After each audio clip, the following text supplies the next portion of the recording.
चलिए, कहाँ तक पढ़ लिए थे हम लोग? कोल्बे रिएक्शन पढ़ा दिए थे। कोल्बे रिएक्शन आप लोग पढ़ लिए थे। अब कोल्बे के बाद हम लोग का इसमें दिया हुआ है राइमर टाइमर रिएक्शन, उसको देख लेते हैं। देखो तो।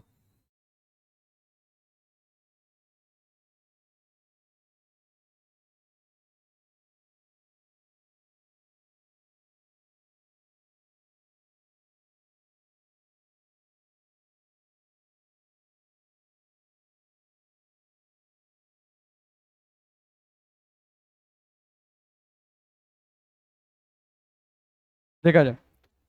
अब राइमर टाइमर रिएक्शन क्या है, सिंपली देखते हैं। हम लोगों का फिनॉल दे दिया हुआ है, हम लोग फिनॉल चैप्टर ही पढ़ रहे हैं। तो ये हो गया हम लोग का फिनॉल OH। ठीक है, इसी का रिएक्शन हम लोग करना है।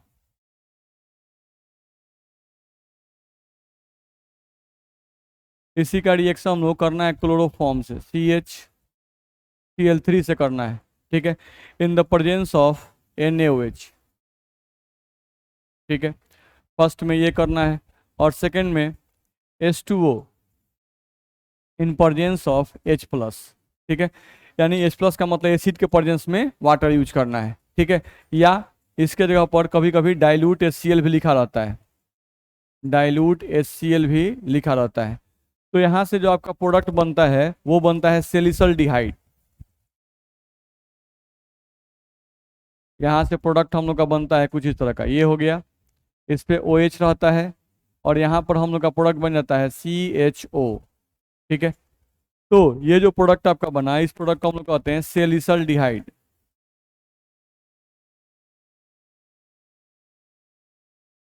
ये प्रोडक्ट हम लोग का बनता है सेलिसल्डिहाइड।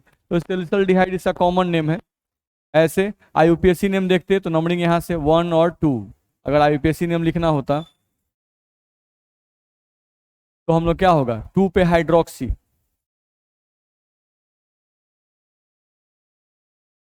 ठीक है, और इसको हम लोग कहते हैं बेंजीन पर अगर CHO जुड़ा हो तो इसको कहते हैं बेंजल डिहाइड। क्या कहते हैं, बेंजल डिहाइड। तो ये हो जाएगा 2 hydroxy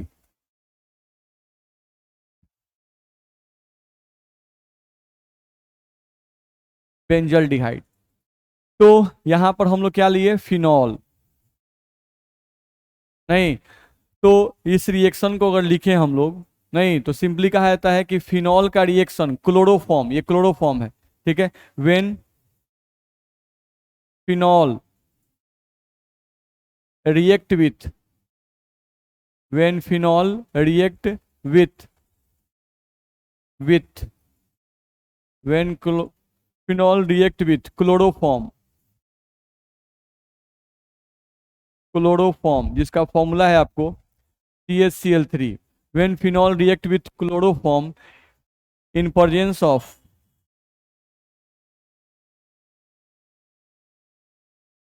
in presence of NaOH, in presence of NaOH and dilute HCl, in presence of NaOH and dilute HCl formed, ये क्या बनाता है हम लोग को, फॉर्म्ड सेलिसल्डिहाइड।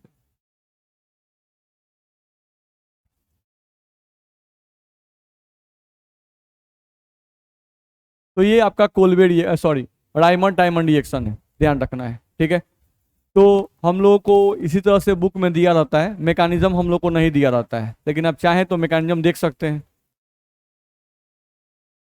आपका ये जो रिएक्शन है NCERT में डायरेक्टली हम लोग का दिया रहता है, इसको आप चाहें तो मैकेनिज्म फॉर्म में बना सकते हैं। जैसे क्या होता है इस रिएक्शन में, तो आज देख लीजिए। जैसे अगर ध्यान दें तो हम लोग का सबसे पहले क्या है, क्लोरोफॉर्म। तो क्लोरोफॉर्म क्या है, CH, हम लोग का Cl दिया रहता है कुछ इस तरह से, Cl और यहाँ पर Cl, हम लोग का यहाँ पर दिया रहता है Cl। देखा जाए, यहाँ पर आपको दिया गया Cl, ये फॉर्म है आपका। अब इसका रिएक्शन जो है वो सबसे पहले Na से किया जाता है। तो मैकेनिज्म का मतलब होता है प्रोबेबल पाथवे, यानी रिएक्शन कैसे हुआ, नहीं उसका एक तरीका बताया जाता है। तो ये हो गया NaOH। अब NaOH के बारे में आप जानते हो कि NaOH टूट जाता है कौन चीज में, Na प्लस और OH माइनस में। अब यह जो OH माइनस है वही इस H पे अटैक करता है, ठीक है, बेस के फॉर्म में है, ठीक। अब जैसे ही ये OH माइनस इस पे अटैक करेगा तो कार्बन तो 4 ही बॉन्ड बनाता है, ये कार्बन 4 बॉन्ड बना चुका है, 1 2 3 और 1 4। तो ये OH माइनस पे अटैक करेगा तो हाइड्रोजन का बॉन्ड किसके ऊपर जाएगा, कार्बन के ऊपर जाएगा, ठीक है। अब अगर हाइड्रोजन का बॉन्ड कार्बन के ऊपर जाएगा तो देखो तो क्या बनेगा, यहाँ से तुम्हारा OH और ये H मिलकर क्या बनाएंगे, H2O। तो एक तो H2O बन जाएगा प्लस। अब क्या होता है, तो यहाँ पर कार्बन पर इसका, इस हाइड्रोजन का इलेक्ट्रॉन इस कार्बन पर आ गया, नहीं, हाइड्रोजन जो है उसको एक इलेक्ट्रॉन किससे मिला, OH से। ये इसको OH जो है हाइड्रोजन को इलेक्ट्रॉन दिया, तो हाइड्रोजन का इलेक्ट्रॉन किसके ऊपर आ गया, कार्बन पर। तो कार्बन पर क्या आएगा, माइनस चार्ज। तो कार्बन पर माइनस चार्ज आएगा, तो हम यहाँ पर C पर लिख दिए माइनस चार्ज। और कितने क्लोरीन है, 3 क्लोरीन, क्लोरीन क्लोरीन और क्लोरीन। ध्यान रखना है, हमेशा ध्यान रखना है कि negative charge more electronegative atom पर ज्यादा स्टेबल होता है। नहीं, जैसे हम अगर लिखें यहाँ पर फ्लोरीन पर माइनस, तो ये स्टेबल है, हमको पता भी है कि फ्लोरीन के आउटर मोस्ट ऑर्बिट में 7 इलेक्ट्रॉन होता है, नहीं, उसको अपना ऑक्टेट कंप्लीट करने के लिए 1 इलेक्ट्रॉन चाहिए, तो वो क्या करता है, इलेक्ट्रॉन गेन करता है, जिसके कारण फ्लोरीन पे क्या आता है, माइनस चार्ज आता है, ठीक है। तो जो मोर इलेक्ट्रोनिगेटिव एटम है उन पे माइनस चार्ज स्टेबल होता है, लेकिन जो लेस इलेक्ट्रोनिगेटिव एटम है उन पे माइनस चार्ज क्या होता है, अनस्टेबल होता है। तो देखो तो यहाँ पे कार्बन पर माइनस चार्ज है, कार्बन मोर इलेक्ट्रोनिगेटिव एटम है कि लेस इलेक्ट्रोनिगेटिव, ये एक लेस इलेक्ट्रोनिगेटिव एटम है। तो अगर ये लेस इलेक्ट्रोनिगेटिव एटम है और उस पर माइनस आ गया तो ये कार्बन स्टेबल कि अनस्टेबल, अनस्टेबल। अब ये कार्बन आपका अनस्टेबल होता है, ध्यान रखना है। तो अपने आप को स्टेबल करने के लिए अपना इलेक्ट्रॉन किसी और को देगा, नहीं, तो ये अपना इलेक्ट्रॉन किसी और को देगा, तो किसको देगा, तो उससे जो लगा हुआ है उसको देगा। तो इससे लगा हुआ कौन है, क्लोरीन।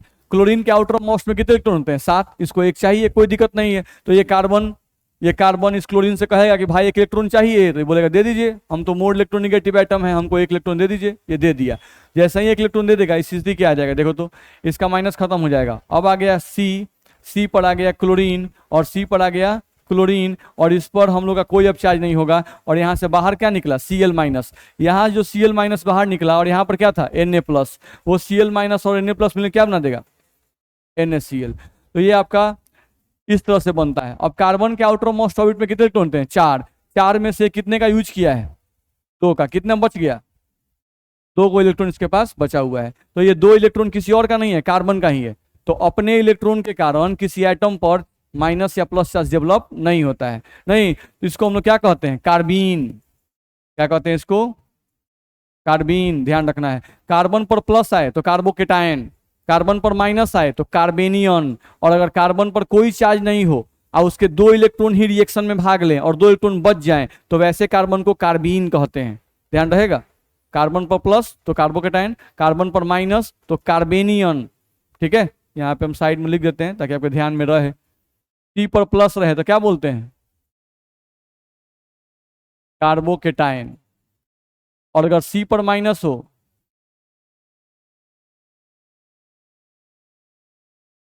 तो कार्बेनियन, और अगर कार्बन के अपने ही 2 इलेक्ट्रॉन बच जाएं, नहीं, रिएक्शन में भाग नहीं लें, तो क्या कहेंगे, कार्बीन। ये तीनों में डिफरेंस होता है, ठीक है। चलो, तो इस तरह से हम लोग का क्या बन गया, कार्बीन। पहला काम ये होता है, ठीक है। अब दूसरे काम पे आते हैं। देखो तो ये जो है आपका फिनॉल है, एक बर्तन में हम लोग ये बनाए और एक दूसरे बर्तन में ये बना रहे हैं, ध्यान रखना है। एक दूसरे बर्तन में हम लोग ये बना रहे हैं, कुछ इस तरह से हम लोग ले लिए बेंजीन बेंजीन बेंजीन, और यहाँ पर आ गया OH, ठीक है। तो क्लोरोफॉर्म का रिएक्शन पहले Na से किए तो क्या बना, कार्बीन, ठीक है। अब फिनॉल का रिएक्शन Na से कर रहे हैं, NaOH। तो हम इसको डायरेक्टली ऐसा लिखें, Na प्लस और OH माइनस, सीधे Na प्लस और OH माइनस। तो ये कहाँ अटैक करता है, हाइड्रोजन पे अटैक करेगा, नहीं, या तो OH माइनस हाइड्रोजन पे अटैक करता है या तो कार्बन पे अटैक करता है, ध्यान रखना है। तो यहाँ पे इस हाइड्रोजन पे अटैक करेगा, क्यों, क्योंकि ऑक्सीजन मोर इलेक्ट्रोनिगेटिव है, इलेक्ट्रॉन खींच रहा है, तो इस पर क्या आएगा, पॉजिटिव चार्ज, इस पर क्या आएगा, निगेटिव चार्ज। जैसे ही इस पर अटैक करेगा ये इधर तरफ मूव करेगा, जब ये इधर तरफ मूव करेगा तो प्रोडक्ट क्या बनेगा यहाँ से, तो यहाँ से प्रोडक्ट हम लोग बनाएंगे तो आपका प्रोडक्ट बन जाएगा कुछ इस तरह से, benzene ring, pi bond, pi bond, फिर पाई बॉन्ड दूसरी जगह, जहाँ जैसे दे उसे देंगे, पाई बॉन्ड और यहाँ पर पाई बॉन्ड, और यहाँ पर हम लोग क्या आ जाएगा O माइनस, ठीक है। और ये Na प्लस इसके बगल में चला जाएगा, O माइनस के बगल में कौन चला जाएगा, Na प्लस, ध्यान रखना है, ठीक है। और ये OH और ये H मिलके क्या बनाएंगे, H2O। तो यहाँ पर क्या था, ये फिनॉल, ये क्या था आपका फिनॉल, और फिनॉल से जब H हट जाता है तो क्या बनता है, फिनॉक्साइड, और ये कौन है, सोडियम, तो इसका नाम क्या होगा, सोडियम फिनॉक्साइड, ठीक है। अब हम क्या करेंगे, इस सोडियम फिनॉक्साइड और ये जो कार्बीन बना था, अब इनको एक साथ रखेंगे, ध्यान रखना ये अलग है, इन दोनों को एक ही बर्तन में अब डालेंगे, अब इनके और इनके बीच में हमको रिएक्शन कराना है, नहीं तो कार्बीन कैसे बना, फिनॉक्साइड कैसे बना, समझ में आ रहा है, ठीक है। अब इनके और इनके बीच में रिएक्शन कराना है, चलो करते हैं, देखा जाए। हम लोग का अगला स्टेप जो आता है उसमें हम लोग कुछ इस तरह से आता है, ये हो गया हमारा बेंजीन रिंग, यहाँ पर पाई बॉन्ड और यहाँ पर पाई बॉन्ड, और यहाँ पर है आपका O माइनस, ठीक है, बगल में Na प्लस है। अब ये जो O माइनस है, देखो तो ये O माइनस हम लोग का इधर फ्लो करेगा, जैसे ही ये फ्लो करेगा, देखो कार्बन 4 बॉन्ड बनाता है, 1 बॉन्ड 2 बॉन्ड 3 बॉन्ड, और यहाँ पर कितना बॉन्ड है, 4 बॉन्ड, तो इस कार्बन 4 बॉन्ड हो चुका है, लेकिन O पर माइनस है तो इलेक्ट्रॉन को फ्लो करवाया, ध्यान रखना है, क्योंकि ऑक्सीजन पे माइनस यानी ऑक्सीजन पे इलेक्ट्रॉन ज्यादा, तो ज्यादा है तो अपने इलेक्ट्रॉन को फ्लो करवाएगा, जैसे ही ये फ्लो करवाएगा तो ध्यान रखना है यहाँ पर कार्बन 4 ही बॉन्ड बनाता है, जैसे ही ये बॉन्ड नया बॉन्ड यहाँ बनने लगेगा, कार्बन को कोई बॉन्ड तोड़ना पड़ेगा, तो ये कार्बन अपना इलेक्ट्रॉन उठा किसके उठेगा, इस कार्बन के ऊपर, तो अब परिस्थिति क्या आएगी, ध्यान रखना है, अब सिचुएशन कुछ ऐसा आ जाएगा, देखो तो ये हम लोग का हो जाएगा रिंग, ठीक है, यहाँ पर है हम लोग का डबल बॉन्ड, यहाँ पर है हम लोग का डबल बॉन्ड, और यहाँ पे कार्बन, इस कार्बन के पास यहाँ पे आ जाएगा ऑक्सीजन, ठीक है, और इस कार्बन पर हम लोग का आ जाएगा माइनस चार्ज, ठीक है, इस तरह का बनेगा। अब इसी का रिएक्शन हम लोग कर रहे हैं कार्बीन के साथ, तो हम लोग ले लिए कार्बीन, कार्बीन क्या है भाई, तो उस पर 2 गो Cl है, नहीं इसके पास 2 गो इलेक्ट्रॉन बचा हुआ है, बचा हुआ है, नहीं तो देखो तो कार्बन का जब तुम एक्साइटेड स्टेट लिखते हो तो कार्बन का एटॉमिक नंबर कितना 6, और इसका कॉन्फ़िगरेशन जब तुम लिखते हो तो 1s2 2s2 और क्या लिखते हो 2p2, यही ना होता है, 6 इलेक्ट्रॉन का, 2 2 4 दे 6, यही आउटर मोस्ट ऑर्बिट है। 2s के लिए डब्बा कितना बनाते हो 1, अब p के लिए कितना 3, इसमें इलेक्ट्रॉन कितना 2, इसमें इलेक्ट्रॉन कितना 2, अब इसका एक इलेक्ट्रॉन इसमें जंप करता है, तो जंप करता है तो इसके पास इलेक्ट्रॉन कई गो, एक गो, इसके पास इलेक्ट्रॉन कई गो 3 गो, तो कार्बन के पास अनपेयर्ड इलेक्ट्रॉन कितने होते हैं 4, तो कार्बन बॉन्ड कितना बनाएगा, कार्बन बॉन्ड कितना बनाएगा 4 बनाएगा, यहाँ पे कार्बन कितना बॉन्ड बना रहा है 2 बॉन्ड, तो यहाँ पे कार्बन अगर 2 बॉन्ड बना यानी कि 2 इलेक्ट्रॉन का यूज कर लिया है, इसके पास कई गो बच गया है, 2 गो इलेक्ट्रॉन क्या हो गया है बच गया है, तो अगर 2 इलेक्ट्रॉन इस कार्बन के पास बचा हुआ है तो ये 2 इलेक्ट्रॉन अगर इसके पास बचा हुआ है, नहीं तो ये इसको पेयर्ड करना चाहेगा कि नहीं करना चाहेगा, चाहेगा, नहीं 2 इलेक्ट्रॉन इसके पास है, ध्यान रखना है। चलो अब देखते हैं, यहां से देखा जाए तो ये C माइनस हम लोगों का अटैक किया, नहीं तो अटैक करने के बाद क्या बनेगा, अब ध्यान दो,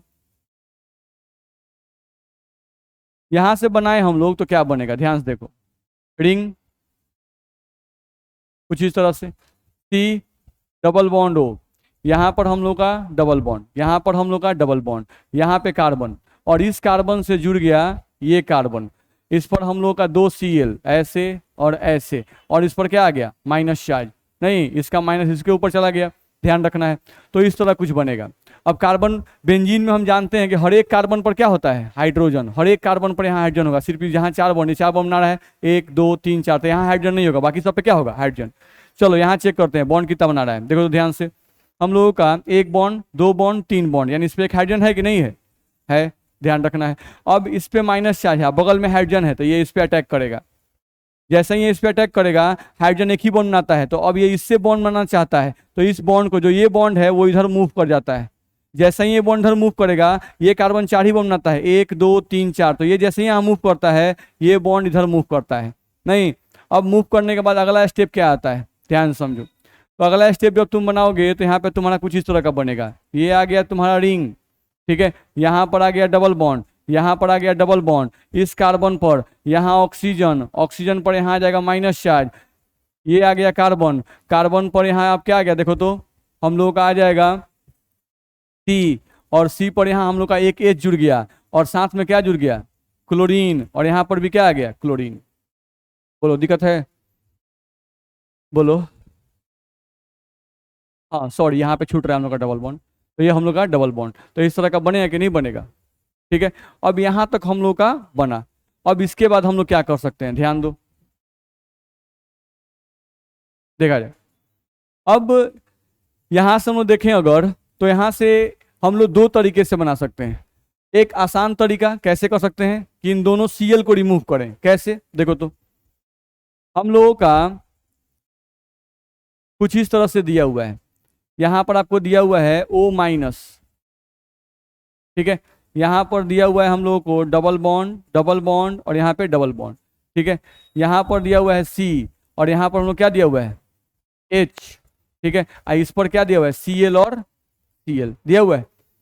क्लोरीन की इलेक्ट्रोनिगेटिविटी क्या होती है, ज्यादा होती है, क्लोरीन की इलेक्ट्रोनिटी क्या होती है, ज्यादा होती है, तो इलेक्ट्रॉन खींचेगा नहीं, तो खींचेगा तो इस पर क्या आएगा, पॉजिटिव चार्ज आएगा नहीं। अब इसका रिएक्शन हम लोग Na+ और OH- से कर दें, नहीं तो Na+ और OH- ये OH- कहाँ अटैक करेगा,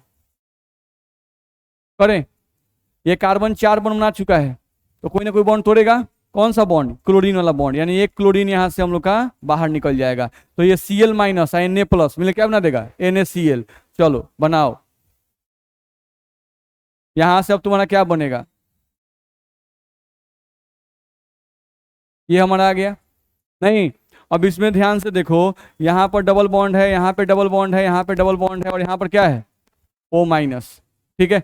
अब यहाँ पर क्लोरीन हट गया और कौन जुड़ गया, OH, नहीं तो हम लोग यहाँ पे इस कार्बन से क्लोरीन हट गया, यहाँ पर अभी क्या है, हाइड्रोजन, अब क्या है हम लोग का क्लोरीन और ये क्या है, OH हटा, और क्या निकल गया, Na और Cl मिल क्या बना दिया, NaCl, प्लस में आपका बन गया NaCl। ठीक, अब हम क्या करेंगे, फिर से इसका रिएक्शन करेंगे, अभी एक और क्लोरीन बचा हुआ है ना, नहीं तो एक और क्लोरीन बचा हुआ है, तो इसका रिएक्शन किसे करेंगे, फिर से NaOH से करेंगे, किसे करेंगे, NaOH से, तो क्या मिलेगा, Na+ और OH-, ये OH- किस पे अटैक करेगा, कार्बन पर, जैसे अटैक करेगा कौन सा बॉन्ड, क्लोरीन वाला बॉन्ड फिर निकल जाएगा, निकलेगा, ध्यान रखना है। तो अगर क्लोरीन वाला बॉन्ड निकल गया तो अब फिर से इस कार्बन पर क्या जुड़ गया, OH, और यहाँ से Cl और Na मिले क्या बनाएगा, NaCl, तो यहाँ से हम प्रोडक्ट बनाएंगे, देखो तो ये तुम्हारा आ गया बेंजीन रिंग, नहीं यहाँ पर तुम्हारा पाई बॉन्ड, यहाँ पे पाई बॉन्ड, यहाँ पे पाई बॉन्ड, और तुम्हारा इस पर क्या है, O- है, और क्या मिल गया तुमको, C, और C के साथ यहाँ क्या जुड़ गया हम लोग का, एक H, और क्या आ गया, 2 OH जुड़ा कि नहीं जुड़ा, एक OH और एक और OH जुड़ गया, प्लस में क्या बना, NaCl। बोलो इतना में दिक्कत है, नहीं। अब ये वाला कंपाउंड हम अगले पेज में लिख रहे हैं, ध्यान रखना, इस वाले कंपाउंड को हम लोग अगले पेज में लिख रहे हैं, ध्यान से देखो, हम लोग का जो कंपाउंड बना वो ये वाला बना, रिंग बन गया, pi bond pi bond pi bond, इस कार्बन पर क्या क्या जुड़ा है लिखते हैं, एक H और 2 OH, ठीक है, और यहाँ पर हम लोग का पहले से फिनॉल है, ध्यान रखना, OH छूट नहीं रहा है, ध्यान रखना है, नहीं O- है, O-, सब पे O- है, ठीक है। चलो तो यहाँ पे हम लोग का O- है, मिटाओ इसको, चलो यहाँ पर हम लोग का है O-, ठीक। अब एक कार्बन पर 2 OH, स्टेबल क्या अनस्टेबल, अनस्टेबल बताया गया है, एक कार्बन पर 2 OH हो तो अनस्टेबल होगा, तो क्या हटेगा, एक जगह से OH और एक जगह से H, और एक बॉन्ड ट्रांसफर होगा, हम लोग कितनी बार कर चुके हैं।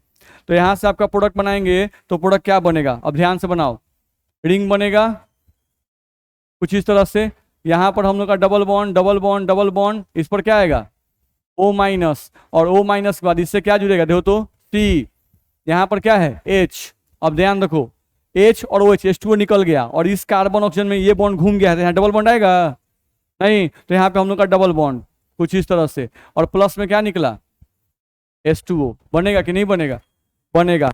उस कंपाउंड को, इसको हम फिर से उतार रहे हैं, देख लो यहाँ पे, ring pi bond pi bond pi bond, क्या है ये O-, यहाँ पर क्या आ गया, C डबल बॉन्ड O को ऊपर रख दिए, H को साइड में, ये हमारा अल्डिहाइड बन गया, ठीक है। अब इसका रिएक्शन हम लोग करना है प्लस, लास्ट में याद करो क्या रिएक्शन करना था, लास्ट में रिएक्शन किससे करना था, डाइल्यूट HCl से। HCl ये एसिड है, तो एसिड क्या सप्लाई करता है, H+। नहीं तो यहाँ से H+ कहाँ जुड़ेगा, इस ऑक्सीजन पर, तो ऑक्सीजन पे जब जुड़ेगा तो अब हम प्रोडक्ट यहाँ से बनाएंगे, तो अब हमारा प्रोडक्ट क्या बनेगा, तो ये आ जाएगा आपका बेंजीन रिंग कुछ इस तरह से, और यहाँ पर double bond double bond double bond, यहाँ पर अब जुड़ जाएगा OH होगा, और यहाँ से हम लोगों का देखा जाए OH जुड़ गया, यहाँ से क्या बच गया, Cl-। याद आ रहा है, इसके बगल में भी कोई Na+ था जो हम नहीं लिख रहे थे, नहीं तो वो Na+ बचा हुआ है और यहाँ का Cl- बचा हुआ है, तो क्या बनाएगा, बनेगा कि नहीं बनेगा, नहीं। और यहाँ से हम लोग का ये जो बचा है उसको उतार दो, C डबल बॉन्ड O और H, तो इसी को तो कहते हैं सैलिसल्डिहाइड।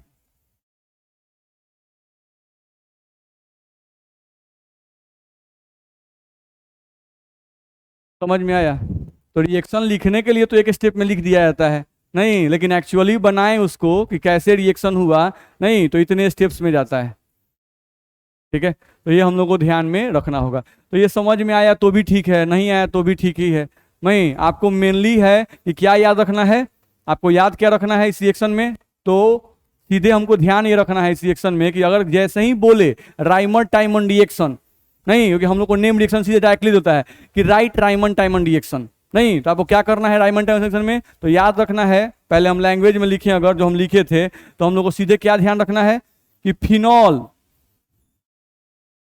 नहीं फिनॉल का रिएक्शन किससे करना है, क्लोरोफॉर्म से, किससे करना है, क्लोरोफॉर्म से करना है, ध्यान रखना है, किसके प्रेजेंस में, NaOH और HCl के प्रेजेंस में, नहीं फिनॉल का रिएक्शन क्लोरोफॉर्म और क्लोरोफॉर्म से करना है NaOH और HCl के प्रेजेंस में, ध्यान रखना है। ठीक है, NaOH बहुत बार यूज होता है, ध्यान रखना है, तो NaOH सॉल्यूशन में ही मान लो रिएक्शन हो रहा है। ठीक है, तो यहाँ प्रोडक्ट क्या बनेगा, सैलिसल्डिहाइड। तो सबसे पहले आपको ये लिखने आना चाहिए, अगर कोई बोलता है कि what is Riemann Tiemann reaction, नहीं तो आप सीधे बोलिए राइमन टाइमन रिएक्शन क्या है भाई, तो when phenol react with chloroform in presence of NaOH and dilute HCl, then the product formed is salicylaldehyde, this reaction is called as Reimer Tiemann reaction. दिखाया जाएगा, रिएक्शन लिखना हुआ तो अभी कितना अच्छा समझ देखे, बस कुछ नहीं, बस ये बना दो, ये हो गया हमारा benzene ring, pi bond pi bond pi bond, यहाँ पे हो गया OH, नहीं यहाँ पे हो गया हमारा क्लोरोफॉर्म, तो क्लोरोफॉर्म का फॉर्मूला याद होना चाहिए, देखा जाए क्लोरोफॉर्म का फॉर्मूला याद होना चाहिए, क्लोरोफॉर्म का फॉर्मूला CaCl3, नहीं NaOH होता है और डाइल्यूट HCl होता है, यूज करना है, सैलिसल्डिहाइड का फॉर्मूला याद होना चाहिए कि कैसे होता है भाई, तो सब कुछ यही स्ट्रक्चर है, कुछ भी चेंजिंग नहीं है, OH ही रहता है, बस याद रखना है कि क्या इसमें क्या लग जाएगा, aldehyde, C double bond O और H, बाकी बाई प्रोडक्ट से कोई मतलब नहीं है। समझ में आया, तो आपके एग्जाम में बस यही आएगा। ठीक है, तो आपको ध्यान रखिएगा। चलिए आगे बढ़ सकते हैं, तो ये हम लोग को देखा जाए तो हम लोग का था ये राइमर टाइमन रिएक्शन। अब एक आता है हम लोग का reaction of phenol with zinc dust. ठीक है, अगला हम लोग का आता है इसमें reaction of phenol with zinc dust.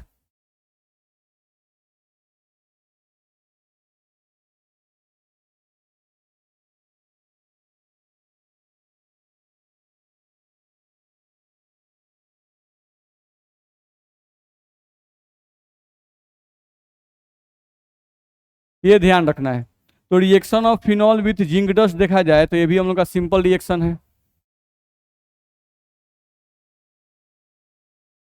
ठीक है, तो इस रिएक्शन में क्या करना है, कुछ नहीं, बस फिनॉल बना लो, ये तुम्हारा बन गया बेंजीन रिंग, ये तुम्हारा आ गया बेंजीन पर OH, यही तुम्हारा फिनॉल है, इसी को तुम फिनॉल कहते हो, फिनॉल लिख दो। अब फिनॉल का रिएक्शन तुमको जिंक डस्ट से कराना है तो Zn लिख दो, ब्रैकेट में डस्ट, डस्ट का मतलब धूल कण नहीं है, जिंक का बारीक कण, जिंक का बारीक कण, महीन चूर्ण, ध्यान रखना है। ठीक है, तो जिंक डस्ट यूज कर दो। ठीक है, अब जिंक डस्ट यूज करने के बाद यहाँ प्रोडक्ट बना दो, नहीं तो यहाँ पर तुमको थोड़ा सा हीट सप्लाई करना है। ठीक है, और जब तुम प्रोडक्ट बनाते हो तो यहाँ पर तुम्हारा प्रोडक्ट जो बनता है वो सीधे सीधे बेंजीन बनता है। क्या बनता है? बेंजीन, ध्यान रखना है। और ये जिंक और ये ऑक्सीजन निकल जाता है, यानी प्लस में आपका प्रोडक्ट बनता है ZnO, जिंक ऑक्साइड, ध्यान रखना है। ठीक है, तो जिंक किया क्या? ऑक्सीजन को खींच लिया, और ये वाला हाइड्रोजन जो है, ये ऑक्सीजन कहाँ चला गया? जिंक के साथ। और ये हाइड्रोजन कहाँ चला गया? जहां से ऑक्सीजन हटेगा तो यहाँ पे कौन जाएगा? हाइड्रोजन। बस में रहे। तो इस रिएक्शन में केयर क्या करना है कि जिंक ऑक्सीजन को लेकर हट गया, क्या बना दिया? ZnO।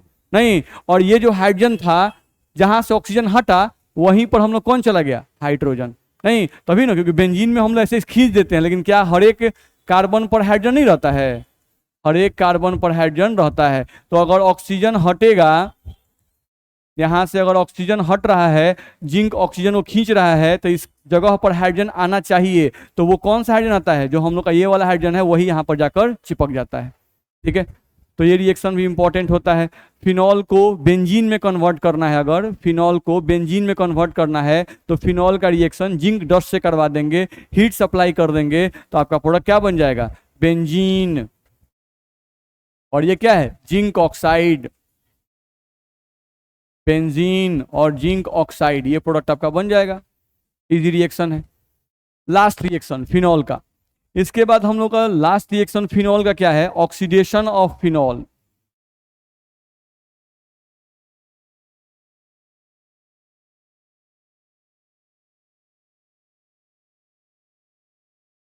ये हम लोग का हुआ ऑक्सीडेशन ऑफ फिनॉल।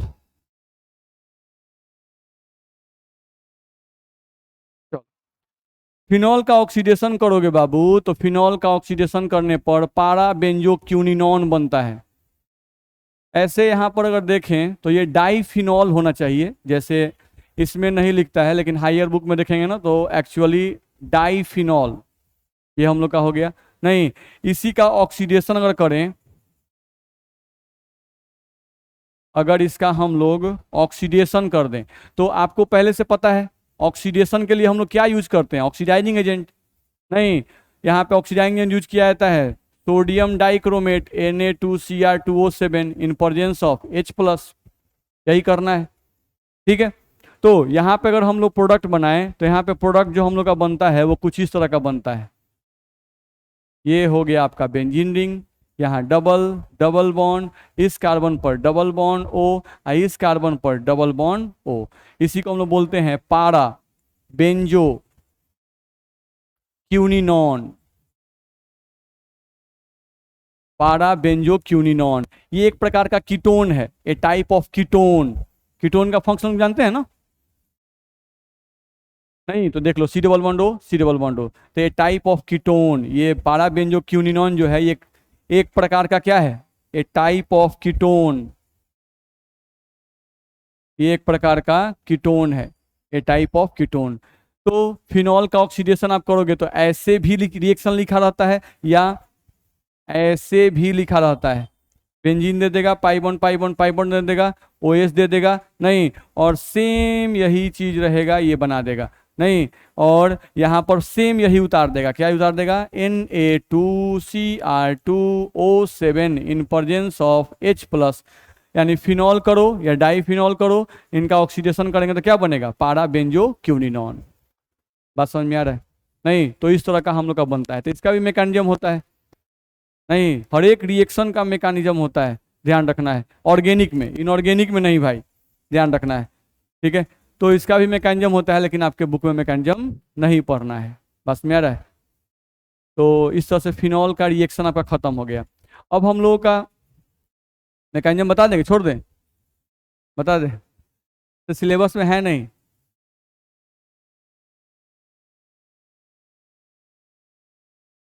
देखा जाए, देख सकते हैं, जैसे ये OH है, OH है, ये इजी होता है। इसका रिएक्शन NaOH। तो एक के बेर लिखते हैं, काहेला ढेर स्टेप भगाया जाए। Na+ और OH-, Na+ और OH-, दो बार यूज किया जाता है, बारी बारी से लिखा जाता है, हम एक ही बार लिख दिए। ठीक है,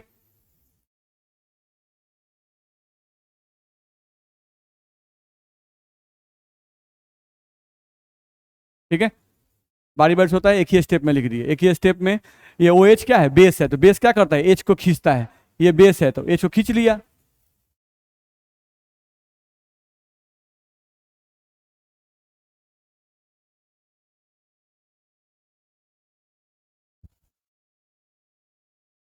ओ माइनस, ओ माइनस बनेगा। इनके बगल में कौन रहेगा, एन ए प्लस, यहाँ भी एन ए प्लस है ना, दो गो। ठीक है, आप दिखा भी सकते हैं, नहीं भी दिखा सकते हैं, नहीं भी दिखाएं तो कंसीडर है किसी के बगल में है। ठीक है, तो ये हम लोग का बन जाता है। अब हम लोग क्या करते हैं, हम दो दो स्टेप को एक स्टेप में लिख रहे हैं, बस समझ में आ जाए। यहाँ पे माइनस है, यहाँ पे माइनस है, हीट सप्लाई कर रहे हैं। हीट सप्लाई करने से इसका एक इलेक्ट्रॉन निकाल दिए, इसका भी एक इलेक्ट्रॉन निकाल दिया, यानी हम दो इलेक्ट्रॉन को निकाल दिए, दो इलेक्ट्रॉन को क्या किए, निकाल दिए। अगर इसको निकाल दिया जाए तो क्या बनेगा, थोड़ा सा इधर बनाए। हीट सप्लाई करके कैसे हम लोग किसी भी एटम को अगर इलेक्ट्रॉन निकालना होता है तो नहीं बोलते हैं कि आयनन ऊर्जा, आईपी, आयनाइजेशन पोटेंशियल। किसी भी गैसियस एटम के आउटर मोस्ट ऑर्बिट से एक इलेक्ट्रॉन को बाहर निकालने के लिए ऊर्जा देना पड़ता है, एनर्जी देना पड़ता है, ऐसा बोलते हैं कि नहीं। तो यहाँ भी हम लोग को ध्यान रखना है कि इनके इलेक्ट्रॉन को हीट के माध्यम से हम निकाल दिए, तो यहाँ पे ऑक्सीजन क्या बच गया, न्यूट्रल। यहाँ ऑक्सीजन क्या बच गया, न्यूट्रल। चलो यहाँ पर हम लोग का डबल बॉन्ड, यहाँ पे डबल बॉन्ड, और यहाँ पे हम लोग का डबल बॉन्ड, ऐसा है कि नहीं है, है। अब थोड़ा ध्यान से समझो, यहाँ पे जो ऑक्सीजन होता है इसका एटॉमिक नंबर कितना होता है, 8। आप कॉन्फिगरेशन तो क्या लिखते हो, 2s2 2p4 लास्ट वाला, नहीं। इसके पी में इलेक्ट्रॉन कितना, 4। पी के लिए डब्बा कितना, 3। इलेक्ट्रॉन कितना, 4, 1 2 3 और 1 4। अनपेयर्ड कितने हैं, 2। अनपेयर्ड 2 हैं तो ऑक्सीजन बॉन्ड कितना बनाएगा, 2 बॉन्ड बनाएगा। वहां का ऑक्सीजन कितना बॉन्ड बना रहा है, 1 बॉन्ड। तो इसका मतलब एक इलेक्ट्रॉन यूज हो गया है, एक बचा हुआ है, नहीं। तो इस ऑक्सीजन के पास भी एक इलेक्ट्रॉन बचा हुआ है, और इस ऑक्सीजन के पास भी एक इलेक्ट्रॉन यहां पर लिखते हैं बचा हुआ है। बचा हुआ है कि नहीं है।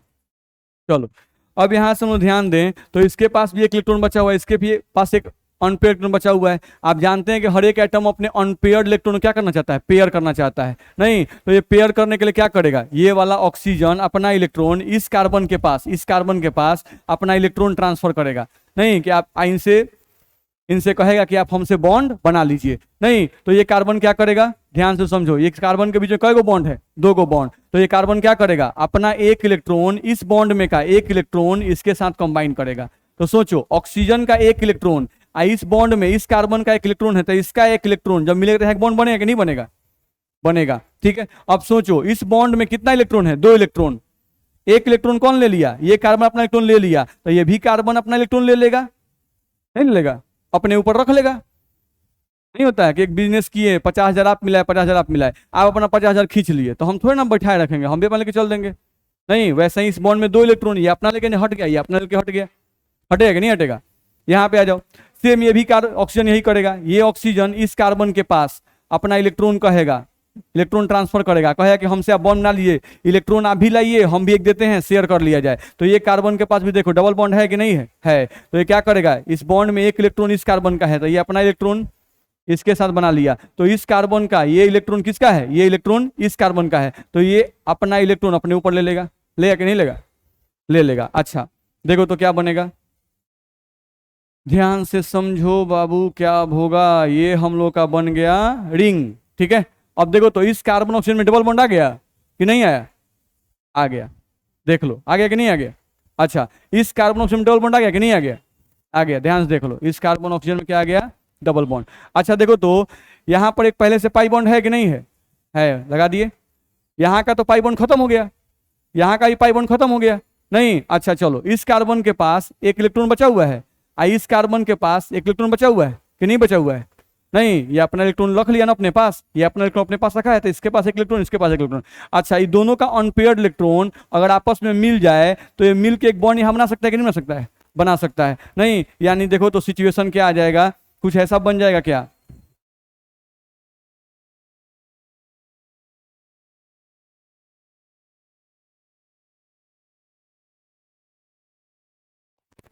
नहीं। ये क्या है, पारा बेंजो क्यूनिनॉन, यही ना बनाना था, ध्यान रखना है। आप पीछे वाले में देख सकते हो, बात समझ में आ रहा है। बेंजीन नहीं, अनस्टेबल नहीं हुआ, बॉन्ड्स की संख्या बढ़ गई ना। इसमें टोटल पाई बॉन्ड काउंट करो 3, इस स्ट्रक्चर में टोटल पाई बॉन्ड काउंट करो, पूरे स्ट्रक्चर में काउंट करेंगे। पाई बॉन्ड की संख्या कितनी है? 4, 2 अंदर और 2 बाहर। नहीं, अभी भी यहाँ रेजोनेंस हो रहा है, नहीं हो रहा है क्या?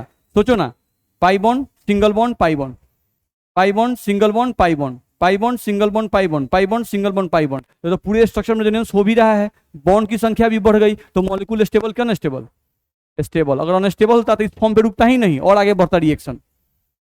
बात समझ में आ रहा है? इससे कोई दिक्कत है? तो यहां से हम लोग का क्या बन गया? इसी कंपाउंड का नाम है पारा बेंजोक्यूनिनोन। ठीक है, पारा क्यों बोल रहे हैं? 1,4 पोजीशन, बेंजीन में 1,4 क्या कहते हैं? पारा। नहीं, अब बेंजीन है तो बेंजो, बस में आ रहा है। क्यूनिनोन ध्यान रखना है, क्योंकि क्यूनिनोन टाइप का है ये, ध्यान रखना है। और नॉन क्यों लगा रहे हैं? क्योंकि कीटोन में ONE होता है। ठीक है, तो ये हम लोग बना सकते हैं। तो इस तरह से हम लोग का फिनॉल का केमिकल प्रॉपर्टी जो था वो खत्म हो गया। अब इसके बाद आपका आता है फिजिकल प्रॉपर्टी ऑफ फिनॉल, तो वो तो कुछ है नहीं, कुछ भी उसमें देख लिया जाए।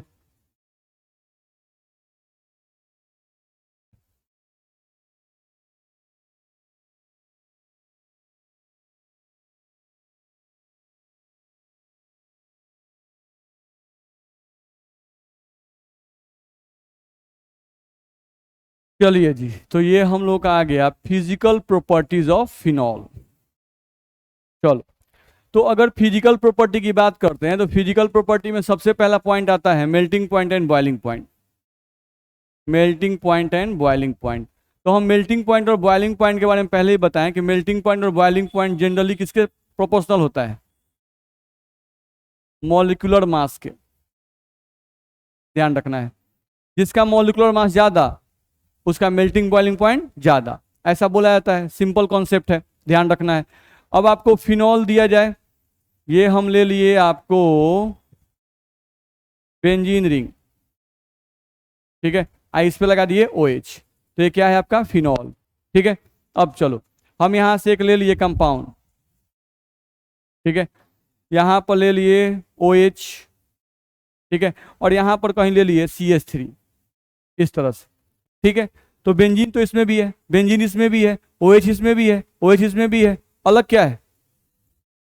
CH3 इसमें नहीं है, इसमें CH3 है नहीं, तो इसका मास ज्यादा होगा, इसका मास कम होगा। नहीं, तो अगर इन दोनों में कोई कंपेयर करे कि किसका मेल्टिंग पॉइंट बॉइलिंग पॉइंट ज्यादा होगा, अगर ये फर्स्ट है और ये सेकंड है तो किसका ज्यादा होगा?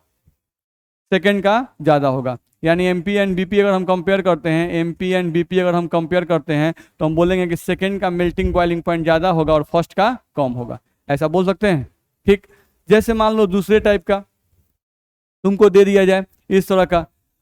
अब एक कॉन्सेप्ट हम और पढ़ाए थे, अगर याद आपको हो तो हम यहाँ कहे थे अगला कॉन्सेप्ट, एक तो मास वाला, एक बताया था कि melting point and boiling point of polar molecules, melting point and boiling point of polar molecules is greater than melting point and boiling point of non polar molecules, non polar molecules, ध्यान रखना है। ठीक है, तो हम लोग क्या कहे थे कि पोलर मॉलिक्यूल का मेल्टिंग बॉइलिंग पॉइंट क्या होता है? ज्यादा होता है, और नॉन पोलर मॉलिक्यूल का मेल्टिंग बॉइलिंग पॉइंट क्या होता है? कम होता है। हम एग्जांपल से आपको समझाए थे, जैसे H2O, तो H2O आपका क्या होता है? पोलर। H2O क्या है? पोलर। और हम बताए थे पेट्रोल, तो पेट्रोल आपका क्या होता है? Non polar. जनरली कार्बन और हाइड्रोजन से जो कंपाउंड बने होते हैं वो क्या होते हैं? Non polar. तो ये आपका नॉन पोलर है पेट्रोल, ये आपका नॉन पोलर। ठीक है, अब यहां से अगर देखते हैं तो वाटर का बॉइलिंग पॉइंट कितना? 100 डिग्री सेल्सियस। अब पेट्रोल का बॉइलिंग पॉइंट लगभग 30 से 35, मान लो 35 लेते हैं, रूम टेम्परेचर से थोड़ा ज्यादा होता है जो प्योर पेट्रोल होता है, ध्यान रखना है। हम लोग जो पेट्रोल यूज करते हैं वो प्योर फॉर्म नहीं होता है। ठीक है, तो प्योर पेट्रोल का थोड़ा सा ज्यादा 35 डिग्री सेल्सियस। तो किसका बॉइलिंग पॉइंट ज्यादा है? वाटर का। यानी पोलर कंपाउंड जो भी होते हैं उनका मेल्टिंग बॉइलिंग पॉइंट क्या होता है? ज्यादा होता है। और वैसे मॉलिक्यूल जो सिर्फ कार्बन हाइड्रोजन से बने हो, नहीं, वैसे मॉलिक्यूल जो सिर्फ कार्बन हाइड्रोजन से बने हो, वैसे मॉलिक्यूल नॉन पोलर होते हैं और उनका मेल्टिंग बॉइलिंग पॉइंट क्या होता है? कम होता है। ठीक है, तो देखो, तो हम यहां से एक बेंजीन ले लिए, और इस बेंजीन पर CH2CH3 लगा दिए, ठीक है। और यहां से ध्यान दो कि हम यहां से बेंजीन ले लिए, ध्यान से देख लो, और यहां से ले लिए तुमको, अच्छा इसको नीचे लिखते हैं, इसको जो है नीचे लिखा जाए तो ज़्यादा समझा पाएंगे हम लोग। देखा जाए पाई बॉन्ड और यहाँ पर हम लोग का OH, तो इसमें भी बेंजीन रिंग, इसमें भी बेंजीन रिंग। तो जो सेम होता है दोनों में उससे नहीं कंपेयर करते हैं, जो अलग होता है उससे कंपेयर करते हैं। तो इसमें अलग क्या है CH2CH3, इसमें अलग क्या है OH। नहीं तो ये जो OH वाला भाग है देखो तो वाटर से मैच कर रहा है कि नहीं कर रहा है, OH नहीं, ऐसे होता है OH H। तो यानी ऑक्सीजन हाइड्रोजन जहां दिखाई दे तो ये पार्ट क्या है पोलर, नहीं अच्छा इसमें कार्बन हाइड्रोजन दिखाई देता है, ये पार्ट क्या है नॉन पोलर।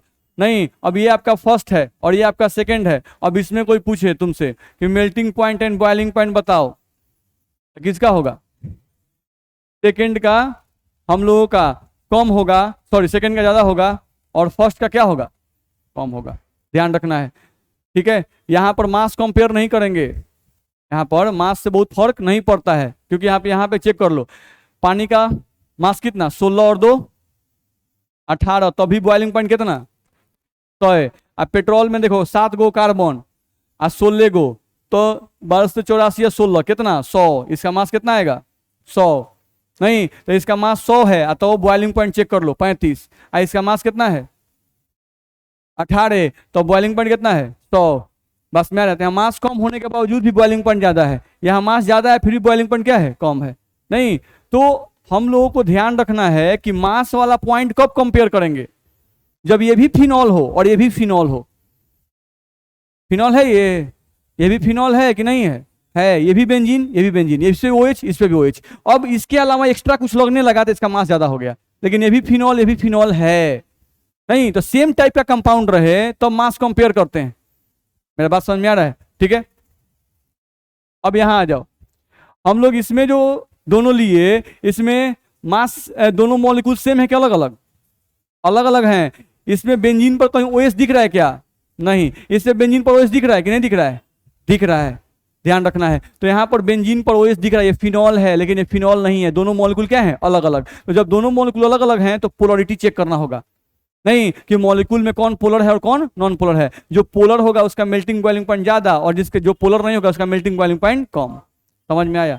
अब यहां पर ध्यान रखना है कि इसका मेल्टिंग बॉइलिंग पॉइंट ज्यादा क्यों हो जाता है, क्योंकि अगर आप फिनॉल लेते हो देख लो यहां पर OH, तो इस पर क्या हुआ पार्शियल निगेटिव, इस पर पार्शियल पॉजिटिव। दूसरा फिनॉल लो, हम कहे थे कि जब भी मेल्टिंग बॉइलिंग पॉइंट चेक करना होता है तो एक मॉलिक्यूल मत लेना, 2-3 मॉलिक्यूल उसका लिखो, और 2-3 मॉलिक्यूल लिख के और उसका क्या करो अट्रैक्शन फोर्स उस सब मॉलिक्यूल में चेक करो। ध्यान दो ये 3 मॉलिक्यूल ले लिए, अब इस पर क्या चार्ज है निगेटिव पॉजिटिव, इस पर क्या चार्ज है निगेटिव पॉजिटिव, इस पर क्या चार्ज है निगेटिव और पॉजिटिव। तो देखो तो प्लस और माइनस के बीच में अट्रैक्शन की नहीं होगा, प्लस और माइनस के बीच में अट्रैक्शन होगा कि नहीं होगा। तो फिनॉल के केस में क्या है, अगर आपको इस फिनॉल को वेपर में कन्वर्ट करना है तो आपको ये बॉन्ड तोड़ना पड़ेगा, ये बॉन्ड तोड़ना पड़ेगा तभी वेपर में कन्वर्ट करेगा, होगा कि नहीं होगा। आप इसको लिखो, ये वाला जो है बेंजीन रिंग पाई बॉन्ड, इस पर क्या है CH2 और CH3, यही है ना। नहीं आप एक और मॉलिक्यूल लिखो बेंजीन रिंग पाई बॉन्ड, यहाँ पे लिखो CH2 और यहाँ पर क्या लिख दिए CH3। अब कार्बन और हाइड्रोजन का इलेक्ट्रोनेगेटिविटी सेम होता है, तो सेम होता है तो क्या इन पर कोई चार्ज डेवलप होगा प्लस चाहे माइनस, नहीं इस पर नहीं डेवलप होगा। लेकिन ऑक्सीजन की इलेक्ट्रोनेगेटिविटी ज्यादा होती है इसलिए इस पर माइनस और प्लस डेवलप कर जाता है। नहीं तो अगर इस पर कोई चार्ज डेवलप नहीं हुआ, इस पर कोई चार्ज डेवलप नहीं हुआ प्लस माइनस, इस पर कोई चार्ज डेवलप नहीं हुआ प्लस माइनस, तो क्या इनके बीच में चार्जेस के कारण कोई अट्रैक्शन फोर्स डेवलप करेगा, नहीं करेगा। तो नहीं डेवलप करेगा तो इसको इससे अलग करना है तो क्या कोई बॉन्ड तोड़ना पड़ेगा, नहीं। आप हिट कीजिए ये अलग जाएगा, नहीं। लेकिन यहां पर आपको इसको निकालना था तो निकालने के लिए आपको बॉन्ड तोड़ना पड़ेगा, तो यहाँ पर ज्यादा हीट सप्लाई करना पड़ेगा, यहाँ कम हीट सप्लाई करना पड़ेगा, तो इसका मेल्टिंग बॉइलिंग पॉइंट ज्यादा होगा, इसका मेल्टिंग बॉइलिंग पॉइंट कम होगा। दिक्कत है। अगला आता है सॉल्युबिलिटी इन वाटर, लास्ट। यहां से आपका फिनॉल खत्म हो गया, तो ये थोड़ा सा है बस देख लीजिए solubility in water. Solubility in water हम लोग बात कर रहे हैं, ठीक है।